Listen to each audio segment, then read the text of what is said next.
था तो मैंने ले लिया। मैं इसे कबाड़ी को बेच दूंगा, हाथ में 2 पैसे ही आएंगे। ये लो रेशमा, ये सारी रद्दी तुम कहीं घर में रख दो, कल सुबह ही बेच कर आ जाऊंगा। रेशमा वो सारी रद्दी उठाकर घर में रखने लगती है। तभी उसकी नजर कुछ किताब पर पड़ती है और वो उनमें से कुछ किताबें छांटकर अपने परिवार से कहती है, अरे इतनी महंगी महंगी किताबें भला कौन रद्दी में फेंक सकता है? आप जानते हैं कि एक किताब 1500 की आती है। बहू, आखिर ये ऐसी कौन सी किताब है जो इतनी महंगी बिकती है? माँ जी, ये गवर्नमेंट जॉब की तैयारी के लिए किताबें हैं। इन किताबों को वो स्टूडेंट पढ़ते हैं जिन्हें आईएएस ऑफिसर बनना होता है। ये किताब ना होने की वजह से मैंने अपने सारे सपनों को मार दिया। शादी से पहले मैं भी आईएएस ऑफिसर बनना चाहती थी, पर हमारी गरीबी लाचारी की वजह से मेरा सपना अधूरा रह गया। बहू, ये तो बहुत अच्छी बात है। अगर तुम्हारा यही सपना है तो तुम अपने सपने को पूरा करना। हाँ बहू, हम तुम्हारे साथ हैं। हम सब्जियां बेचकर अपनी बहू को आईएएस ऑफिसर की तैयारी करवाएंगे। अब तुम्हारे पास किताबें हैं, तुम आराम से पढ़ सकती हो। बस तुम हमें ये बता दो कि और क्या चाहिए तुम्हें। इतना बोलकर सुमित्रा अपने काम में लग जाती है और रेशमा उन किताबों को खोल कर देखने लगती है। अब इसी तरह कुछ दिन बीत जाते हैं और रेशमा अपनी सास के साथ बाहर बैठकर पढ़ाई करती है और ये देखकर उसकी अमीर पड़ोसन, अरे सुमित्रा सब्जी बेचने के साथ साथ अपनी बहू के हाथ में किताब क्यों पकड़ा रही है? अरे उसे भी सिखा सब्जियां कैसे तौली जाती है। भला इस उम्र में बहू को पढ़ाकर क्या दिखाना चाहती है? बहन, मेरी बहू आईएएस ऑफिसर बनना चाहती है और मैं तो बस अपनी बहू का सपना पूरा करना चाहती हूँ।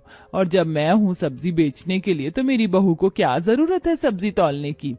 बुरा मत मानना बहन, पर इंसान की जितनी चादर हो उतना ही पैर फैलाना चाहिए। कभी भी गरीब इंसान आईएएस ऑफिसर नहीं बन सकता। आईएएस ऑफिसर तो मेरी बहू ही बनेगी। ये तुम्हारी गलतफहमी है शांति बहन। देखना, मेरी बहू आईएएस ऑफिसर बनकर ना सिर्फ हमारा बल्कि पूरे गांव का नाम रोशन करेगी।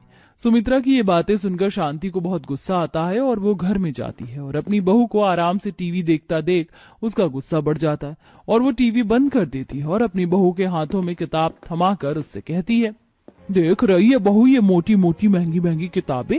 ये किताबें मैंने इसलिए खरीदी थी ताकि मैं अपने बच्चों को पढ़ा लिखा सकूं, पर भगवान ने तो मुझे बेटी ही नहीं दी और बेटे ने भी अपने मन की इसीलिए अब तू मेरा सपना पूरा करेगी। मैं चाहती हूँ कि हमारे घर से कोई तो हो जो आईएएस ऑफिसर बने, और तू इतनी पढ़ी लिखी है, तू इस ऑफिसर की तैयारी कर। पर माँ जी, मैंने आपको पहले ही बोला था, अब मेरा पढ़ाई में बिल्कुल भी मन नहीं लगता। मुझे नहीं करनी पढ़ाई। मन नहीं लगता तो मन लगा बहू। तुझे मेरा सपना पूरा करना है और इस गरीब सुमित्रा को दिखाना है कि आईएएस ऑफिसर गरीब की बहू नहीं बल्कि अमीर की बहू बनेगी। शांति जबरदस्ती अपनी बहू को आईएएस ऑफिसर की पढ़ाई करने को बोलती है। समय यूं ही बीतता है और एक दिन, माँ, आज जब मैं सब्जी बेच रहा था तो मेरे ठेले पर कुछ स्टूडेंट्स आए थे और वो ट्यूशन की बात कर रहे थे। हम भी तो अपने रेशमा को ट्यूशन नहीं भेजते तो फिर वो एग्जाम कैसे पास करेगी? साहिल जी, मुझे ट्यूशन की जरूरत नहीं है और आप लोग सब्जियां बेचकर मेरे पीछे इतने पैसे नहीं खर्च कर सकते हैं। इसलिए मैंने सोचा है कि मैं सेल्फ स्टडी करूंगी और इंसान सेल्फ स्टडी से भी बहुत कुछ कर सकता है। और अब तो फोन नाम की भी चीज है। अगर आपको मेरे लिए कुछ करना है तो मुझे एक स्मार्टफोन दिला दीजिए ताकि मैं यूट्यूब से पढ़ाई कर सकूं। रेशमा का ससुराल काफी गरीब था। वो लोग सब्जियां बेचकर जैसे तैसे अपनी रोजी रोटी कमा रहे थे। इसी बीच उन्हें फोन की बहुत ज्यादा जरूरत थी, इसलिए अब सुबह से शाम तक न सिर्फ साहिल और रेशमा के ससुर फेरी लगाते बल्कि रात को बाजार में भी सब्जियां बेचते हैं। तो वहीं घर के बाहर सुमित्रा भी सब्जियां बेचती है। माँ जी, आप सुबह से शाम तक बस यहाँ बैठकर सब्जियां बेचती हैं। आप थोड़ा सा आराम कर लीजिए और अंदर आकर खाना खा लीजिए। सब्जियां मैं बेच लूंगी। नहीं बहू, हम तेरे फोन के लिए कम से कम 10,000 15,000 रुपए जमा करने हैं और वो तभी तो होगा जब हम दिन रात सब्जियां बेचेंगे। तू जाकर पढ़ाई कर। 2 दिन बाद फॉर्म निकलने वाले, फिर तू मेरे साथ दुकान पर चलना, हम तेरा फॉर्म भरवा कर आएंगे। इस तरह सुमित्रा और उसका पूरा परिवार दिन रात सब्जियां बेचकर एक एक पैसा जोड़ता है और रेशमा के लिए 10,000 का सेकेंड हैंड फोन खरीदता है, जिसकी मदद से अब रेशमा की पढ़ाई और आसान हो जाती है। और 2 दिन बाद सुमित्रा रेशमा के साथ साइबर कैफे जाती है और वहां से फॉर्म भरवा के जब घर आने लगती है तो रास्ते में शांति और उसकी बहू मिलती है, जो गरीब सास बहू का मजाक बनाती है। वैसे खाने के लिए तुम्हारे पास पैसे नहीं है, पर बहू की पढ़ाई पर सही पैसा लुटा रही हो सब्जी बेचकर। फिर भी देख लेना, तुम्हारी बहू कुछ नहीं कर पाएगी और एक दिन तुम्हारी तरह ही सब्जियां बेचेगी। माँ जी रहने दीजिए ना, क्यों गरीबों के मुंह लग रही हैं। वक्त इन्हें इनकी सही औकात दिखा देगा। अमीर सास बहू की ऐसी बातें सुनकर सुमित्रा और रेशमा को बहुत गुस्सा आता है और वो लोग मुंह बनाकर घर आते हैं। समय यूं ही बीतता है और अब रेशमा पहले से भी ज्यादा मेहनत करनी शुरू कर देती है और वो रात रात भर जाग कर पढ़ाई करती है। ये देख अब सुमित्रा अपनी बहू का साथ देती है। ये ले बहू, मैंने तेरे लिए चाय बना दी है, तू बहुत मेहनत करती है ना, चाय पीकर तुझे अच्छा लगेगा। माँ जी मेरे साथ आपको जागने की क्या जरूरत थी, वैसे भी आप सुबह 5 बजे उठकर पापा जी को और साहिल जी को मंडी जाने के लिए उठाती हैं, फिर उनकी रेडी तैयार करती हैं, फिर खुद सब्जियां बेचती हैं और आप मेरे साथ अब सारी रात जग कर मेरी पढ़ाई में मदद करवाएंगी तो आप थक जाएंगी। बहू ऐसे ही कोई ऑफिसर नहीं बन जाता, एक के पीछे उसके पूरे परिवार का हाथ होता है। सुमित्रा हर कदम कदम पर अपनी बहू का साथ देती है तो वहीं शांति भी अपनी बहू को पढ़ाई के लिए फोर्स कर रही होती है, पर कोमल का पढ़ाई पर जरा भी मन नहीं लगता। ऐसे ही एक रात जब शांति अपनी बहू को पढ़ने के लिए बोलने उसके कमरे में आती है। बहू अभी तो रात के सिर्फ 10 बज रहे हैं, वैसे तो तू 1 बजे तक फोन चलाती है, उठकर थोड़ी पढ़ाई कर ले, बहुत जल्द पेपर आने वाले हैं। माँ जी मैं इंसान हूँ, थक गई हूँ, हर समय पढ़ाई करती रहती हूँ, आप फिक्र मत कीजिए, मैं एग्जाम पास कर लूंगी। ठीक है बहू, अगर ऐसा है तो तू थोड़ा और आराम कर ले, मुझे तुझ पर पूरा भरोसा है। शांति अपनी बहू पर विश्वास करके उसे सोने देती है और खुद भी सोने के लिए चली जाती है। समय यूं ही गुजरता है और एग्जाम का दिन पास आ जाता है और एग्जाम से एक दिन पहले अरे ये गाय कहाँ से आ गई, इसने तो मेरी सारी सब्जियां नाले में गिरा दी, कितना नुकसान कर दिया इसने मेरा, भाग यहाँ से। बड़ी मुश्किल से सुमित्रा गाय को भगाती और वो देखती कि उसकी सारी सब्जियां नाली में गिर चुकी हैं, जिस वजह से वो काफी दुखी हो जाती है। और शाम को जब उसके पति और बेटे घर आते हैं, मैंने सोचा था मैं जो सब्जी बेचूंगी वो पैसे बहू को किराए के लिए दे दूंगी ताकि वो एग्जाम देकर आ पाए, पर गाय ने मेरा बहुत नुकसान कर दिया। अब कल आप मंडी कौन से पैसे लेकर जाएंगे, अगर आपने अपने पैसे बहू को किराए के लिए दे दिए तो? कोई बात नहीं माँ जी, एग्जाम सेंटर ज्यादा दूर नहीं है, बस 4-5 किलोमीटर दूर है, मैं घर से थोड़ी जल्दी निकल जाऊंगी और पैदल पहुंच जाऊंगी। नहीं रेशमा, तुम अकेली नहीं जाओगी, मैं भी तुम्हारे साथ चलूंगा। पापा आप मंडी चले जाना। जहाँ एक तरफ पैदल पैदल साहिल और रेशमा एग्जाम देने के लिए जाते हैं तो वहीं शांति अपनी बहू को गाड़ी में बिठाती है और कोमल अपनी सास से बोलती है, माँ जी मैं ड्राइवर के साथ जा तो रही हूँ, आप रहने दीजिए, मैं एग्जाम अच्छा देकर आऊंगी, मुझे सब आता है। इस तरह कोमल अपनी सास को बेवकूफ बनाकर ड्राइवर के साथ अपने दोस्तों के घर चली जाती है और वहां पार्टी एंजॉय करती है। तो वहीं गरीब रेशमा अपने पति के साथ पैदल सेंटर तक जाती है और एग्जाम देती है। देखते ही देखते कुछ दिन बीत जाते हैं और दोनों बहू का रिजल्ट आता है, जहाँ सभी को पता चलता है कि रेशमा IAS ऑफिसर बन चुकी है और कोमल ने एग्जाम नहीं दिया था इसलिए वह फेल है। शर्म कर ले बहू, तेरी वजह से मेरी इज्जत मिट्टी में मिल गई, अगर तूने एग्जाम दिया होता तो तू भी पास होती, पर तूने ना पढ़ाई करी ना एग्जाम दिया, और देख वो गरीब बहू बाजी मार गई, उसने अपनी बात सच कर दिखाई और मैं बस देखती रह गई। शांति बस अंदर ही अंदर जलती रह जाती है और बहुत जल्द रेशमा अपनी IAS ऑफिसर की वर्दी पहनकर घर आती है और सब्जी बेच रही अपनी सास को टोपी पहनाकर सभी गांव वालों से कहती है, आज मैं जो कुछ हूँ अपनी गरीब सब्जी बेचने वाली सास की बदौलत हूँ। मुझे उम्मीद है मुझे देखकर यहाँ की और भी कुछ बहुएं कुछ कर दिखाने का जज्बा रखेंगी और अब मैं किसी की प्रेरणा बनूंगी। कब तक मुझे ये घुट घुट कर जीना पड़ेगा, भगवान या तो मेरी मदद कर या तो मुझे अपने पास बुला ले। किचन में खड़ी अपर्णा खाना बनाते हुए फूट फूट कर रोने लगती है कि तभी अचानक अपर्णा की साड़ी के पल्लू में आग लग जाती है और वो जोर जोर से चिल्लाने लगती है। आखिरकार क्यों अपर्णा भगवान से अपने लिए मौत मांग रही थी, और क्या अपर्णा अपनी साड़ी में लगी आग से बच पाएगी या जलकर राख हो जाएगी? इसे जानने के लिए हमें इस कहानी के बीते हुए कल में जाना होगा। अपर्णा बेटा, अभी भी समय है, ये शादी मत कर। तू जानती है ना कि तेरे होने वाले ससुराल में कितने ज्यादा लोग हैं, तुझे इतने लोगों में रहने की आदत नहीं है। माँ मैं जानती हूँ कि आपको मेरी फिक्र है, लेकिन मैं नीरज से बहुत प्यार करती हूँ, और क्या हुआ अगर नीरज के परिवार में इतने सारे लोग हैं, धीरे धीरे मुझे आदत पड़ जाएगी। लाख समझाने पर भी अपर्णा अपने माता पिता की बात नहीं मानती और अपने बॉयफ्रेंड नीरज से शादी कर लेती है। शादी के बाद अपर्णा जब पहली बार अपने ससुराल आती है तो इतना भरा पूरा परिवार देख काफी हैरान होती है। मुझे तो लगा था कि नीरज के परिवार में 6-7 लोग होंगे, लेकिन यहाँ तो कम से कम 15 से 20 लोग हैं। ऐसे ही शादी का दिन गुजरता है और आज अपर्णा की पहली रसोई की रस्म होती है। बहू, मेरे लिए तो तू मूंग दाल की खिचड़ी और हलवा बना देना। मैं तो भाभी के हाथ के छोले भटूरे खाऊंगा। और मैं पनीर पराठा। एक एक करके सारे के सारे ससुराल वाले अपर्णा की खाने की एक लंबी लिस्ट थमा देते हैं, जिसे सुन अपर्णा मन ही मन काफी परेशान होने लगती है। 20 लोगों के लिए खाना बनाना है, वो भी अलग अलग वैरायटी का। ऐसे तो मुझे काफी समय लग जाएगा।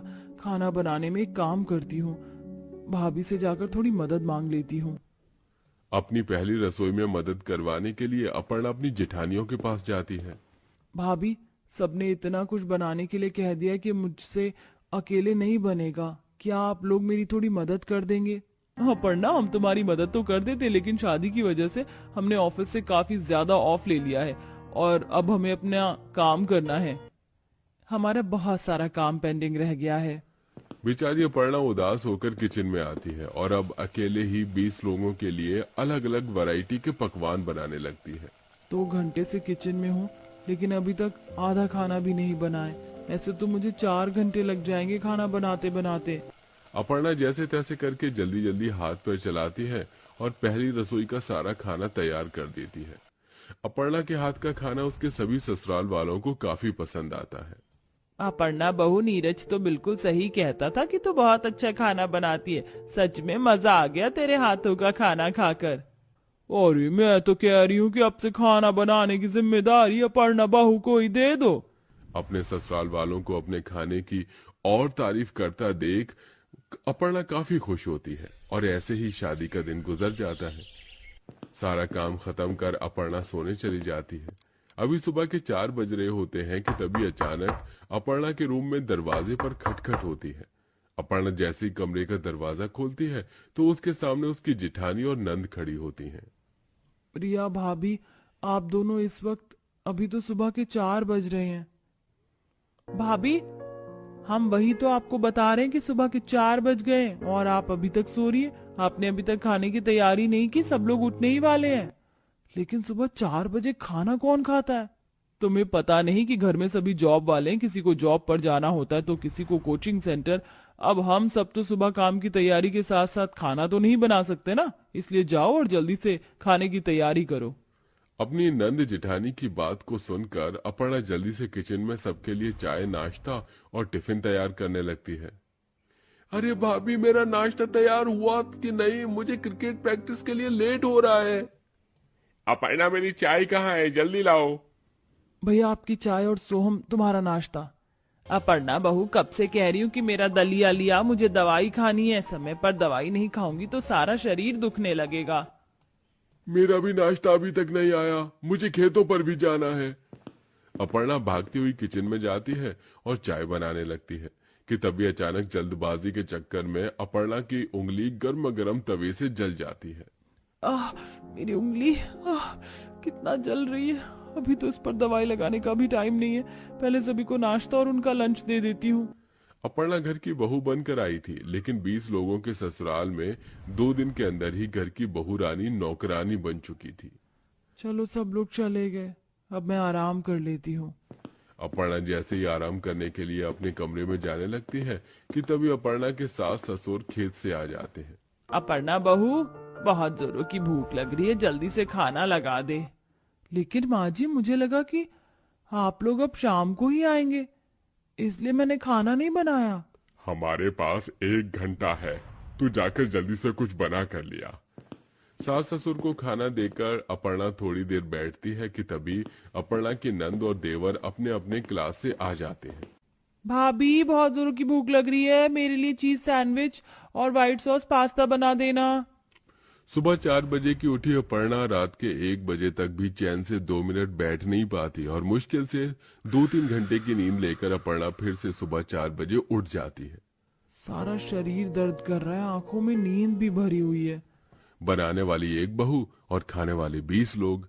इसके बावजूद भी एक भी घर का सदस्य अपर्णा की खाना और नाश्ते बनाने में जरा भी मदद नहीं करता था।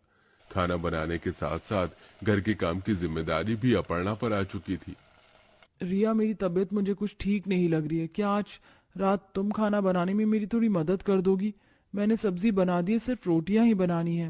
भाभी, आपको दिखाई नहीं देता? हम अभी थक कर आए। अगर आपके होते हुए भी हमें बाहर के काम के साथ साथ घर के काम भी करने होंगे तो आपके रहने का क्या ही फायदा। अपर्णा बेचारी उदासी भरे चेहरे से किचन में जाती है और फिर से अकेले ही सभी लोगों के लिए खाना बनाने लगती है। इस एक महीने में अपर्णा की हालत काफी ज्यादा खराब हो गई थी। अपर्णा का आधे से ज्यादा दिन किचन में सभी के लिए खाना बनाने में नहीं निकल जाता था, जिसके चलते अब अक्सर अपर्णा से खाना बनाने में काफी गलती होने लगी थी। अपर्णा, ये कैसी सब्जी बनाई है तुमने? बिल्कुल भी नमक नहीं है। शादी से पहले तो तुम इतना अच्छा खाना बनाती थी, अब क्या हो गया तुम्हें? चाची, आपने मेरी चॉकलेट शेक में भी कितनी चीनी डाल दी है, मुझे नहीं पीना ये। बहू, हम कौन सा तुझसे बाहर के काम करवा रहे हैं जो तू घर में रहकर भी हम सबके लिए ढंग का खाना नहीं बना पा रही है। सभी अपर्णा की हालत को समझने की बजाय उसे ही ताने देते रहते हैं। ऐसे ही समय गुजरता है। अपर्णा हर रोज की तरह किचन में थके हारे शरीर के साथ नींद भरी आंखों से खाना बना रही होती है कि तभी बाहर तेज हवा चलने लगती है। तेज हवाओं के चलते किचन की खिड़की में लगा पर्दा सीधा जल रही गैस की तरफ जाने लगता है और अचानक उस पर्दे में आग लग जाती है, जिस पर अपर्णा का बिल्कुल भी ध्यान नहीं जाता। अरे, मैं तो हलवे में ड्राई फ्रूट डालना ही भूल गई। जल्दी से ड्राई फ्रूट काट लेती हूँ। अपर्णा किचन की दूसरी स्लैब पर खड़े होकर ड्राई फ्रूट काट कर रही होती है कि तभी पर्दे में लगी आग धीरे धीरे किचन में फैलने लगती है और सीधा जाकर अपर्णा की साड़ी के पल्लू में लग जाती है। जलने की बदबू सूंघ अपर्णा जैसे ही पीछे देखती है। बचाओ मुझे, बचाओ, आग लग गई है किचन में। अपर्णा की चिल्लाने की आवाज को सुनकर हॉल में बैठे सभी लोग किचन में भागे भागे आते हैं। हे भगवान, ये क्या? नीरज जल्दी से पानी लेकर आता है और अपर्णा की जलती हुई साड़ी के पल्लू पर पानी डालकर आग बुझा देता है। वहीं घर के बाकी लोग भी किचन में लगी आग को बुझा देते हैं। इतना सब कुछ होने के बावजूद भी अपर्णा के ससुराल वाले उसका हाल पूछने की बजाय उसे ही ताने देते हैं। अपर्णा बहू, तेरा ध्यान कहाँ था? अगर हम लोग नहीं आते तो पता भी है क्या हो सकता था। जलकर मर जाती तू और सभी को लगता कि हमने अपनी बहू को जला कर मार दिया। इतनी भी लापरवाह होना सही नहीं है। अपनी सास की ऐसी बातें सुना वह अपर्णा अपने दुख को अपने अंदर और नहीं रख पाती। सारी मेरी ही तो गलती है जो मैं सुबह 4 बजे से उठकर रात के 12 बजे तक आप सभी के लिए खाना बनाती हूँ, आपका काम करती हूँ, नौकरानी की तरह आपके इशारों पर नाचती हूँ। आप तो मुझे बहू बनाकर लाए थे ना, लेकिन मैं कब नौकरानी बन गई मुझे पता ही नहीं चला। सभी को सिर्फ अपना काम दिखता है, कभी किसी को मेरी मेहनत नजर नहीं आती।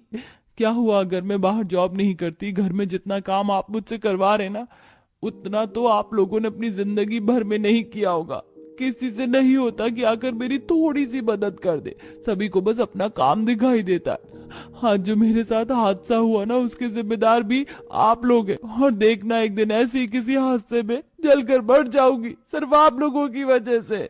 अपर्णा की ऐसी बातें सुनकर सभी घर वालों का शर्मिंदगी से सिर झुक जाता है और उन सभी को अपनी गलती का एहसास होता है। हमें माफ कर दो अपर्णा, हमें नहीं पता था कि हमारी वजह से तुम्हें इतनी परेशानी हो रही है। हम तो बस तुम पर हुक्म चलाए जा रहे थे। लेकिन अपर्णा बहू, अब तो फिक्र मत कर। अब से मैं सभी लोगों से घर के काम के साथ साथ किचन के काम भी बांट दूंगी। अब तुझे हमारी तरफ से कोई परेशानी नहीं होगी। सोमलता अपनी बहू बेटियों में किचन के थोड़े थोड़े कामों को बांट देती है। वहीं घर के काम भी बाकी सब लोगों में बढ़ जाते हैं, जिसके चलते अब अपर्णा पर ना ही घर के काम का दबाव होता है और ना ही रसोई का। और अब खाने वाले भी 20 लोग थे और बनाने वाले भी 20 लोग होते हैं। एक ऐसा स्वाद जो दुनिया में कहीं और नहीं मिलता। माँ के प्यार से भरपूर जो पेट और दिल दोनों को भरे, गरम गरम हो जब वो थाली में आए, इसके बिना खाना जैसे अधूरा रह जाए। नंबर 1 बिरयानी, नंबर 2 माँ के हाथ